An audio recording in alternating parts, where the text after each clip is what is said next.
joined by a number of representatives today. We're talking about the Odawa Native Friendship Centre. There are a ton of things that are actually going on. I have Matilda Pierro, who is the Wasa-Nabin Program Coordinator. We have Margo Walsh, who's the Agwego, hopefully I said that right, Program Coordinator. We also have Heather Bruce joining us. GoBaddy is her company. We'll be talking about an event that's coming up. For people who aren't familiar with the centre and some of the work that you're doing, can you give us a quick rundown of what happens there? Sure. The Odawa Native Friendship Centre is a community organization, nonprofit, for Aboriginal people who are coming to urban centres to provide quality of life services to make the transition easier for everyone to come in. We have many services. We have healthy babies, healthy child. We have lifelong care. We have healing and wellness. A lot of cultural components, community justice. We have a food bank for individuals who need any food when they come. So we have tons of services for any Aboriginal. There are a ton of programs that are underway. With the Wasa-Nabin program, what is that? That's the program I run. I run Wasa-Nabin. It's for 13 to 18-year-old urban Aboriginal youth. And I do many components. The social is mainly cultural, education, youth and care. We also do healthy and physical development. My other areas are justice and nonviolence intervention. There's a ton. That is a long list, and of course these are things that are needed and that people are searching for. The Agwego program, what does that entail? The Agwego program, meaning all of us in Mohawk, is for urban Aboriginal, Métis, and Inuit children 7 to 12 years old.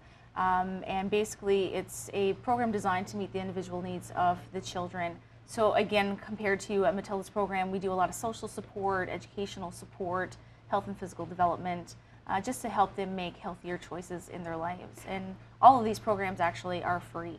So. Which is a key component. A lot of them too are going to be going through a first experience of heading back to school. So right now there's also a back to school program. Yes, there is. We actually created this funding initiative last year, and we're just hoping that it's going to grow this year. We noticed that when we had started it last year that we did accumulate a lot of supplies, especially for families who can't afford to buy the backpacks, the sneakers, the clothing for their children. So we're hoping that the City of Ottawa could actually come and support us by donating gift certificates, supplies for our kids. For them to be able to have that same opportunity heading back to school. Yeah. And of course there's something that has, that you have suffered in terms of the type of kids and the people that are dealing with mental illness, and so that also comes into another program that's happening with Heather, and we're talking about World Suicide Prevention, and there's also putting a program together there for you. Definitely. World Suicide Prevention Day is September 10th every year, and this year there wasn't a lot going on, and I wanted to support the First Nations community, so I put together First Nations First, and it's at the Bronson Centre on September 10th, 7 to 10. We've got music, art, food even, and it's a coming together of the communities, and together we are stronger.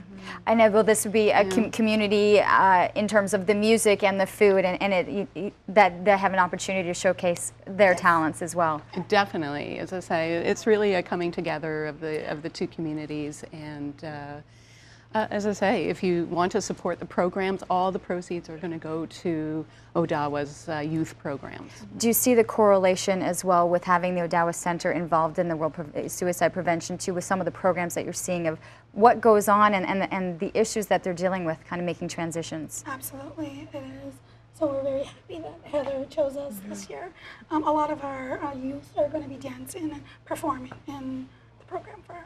So there's a ton of things that are going on. There are programs underway. You probably want to check out, the website's been listed on your screen in terms of checking out the programs that are available. If you have the opportunity to help out, there is of course the heading back to school, the back to school program that you could really benefit from, a lot of these kids heading into school. And then of course planning for the event on September 10th. Can people just show up? Are you looking for people to buy tickets? People can donate online if they can't make it because they're at the Madonna concert or something. There's only a very slim percentage of the city who is able to get in on the Madonna concert. But maybe if you're not going, you might consider coming by, and it's $20 to get in, $10 for a fixed income, and a $50 family rate. Okay. So we encourage everybody to come out, all ages. The musical styles are very diverse.